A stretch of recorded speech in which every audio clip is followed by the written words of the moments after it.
Саламатсыздар ма? Қазақ тілі сабағына қош келдіңіздер.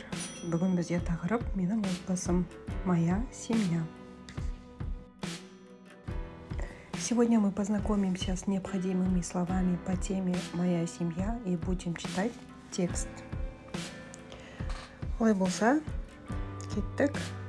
Отбасы, семья, әке, отец, ана, мать, балалар, дети, жұбай, супруг, ата-ана, родители, әже, бабушка, ата, дедушка, іні, младший брат, аға, старший брат.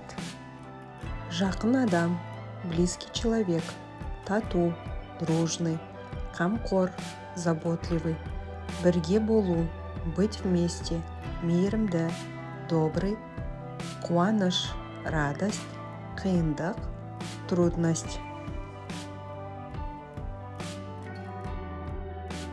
Менің отбасым өте тату және үлкен. Отбасымда 5 адам бар. Мен, жұбайым, балам және менің ата-анам. Мен бухгалтер болып жұмыс істеймін, ал жұбайым дәрігер. Біз жұмысқа таңертең барып, кешке үйге қайтамыз. Балам мектепке барады.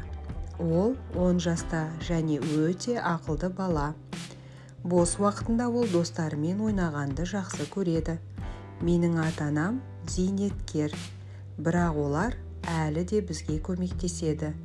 Біз жиі бірге отбасылық ас ішуге барамыз және көп сөйлесеміз.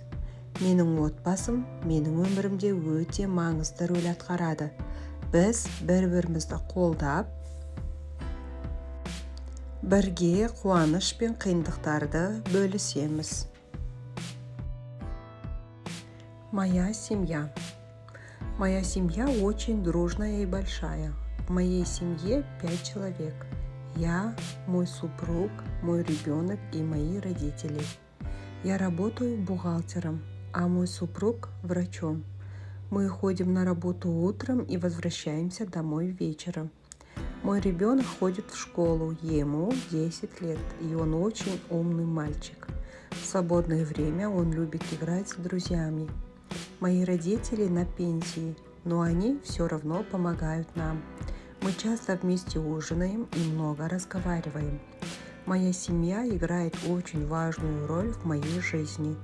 Мы поддерживаем друг друга, вместе разделяем радости и трудности. Есте сақтаңыз.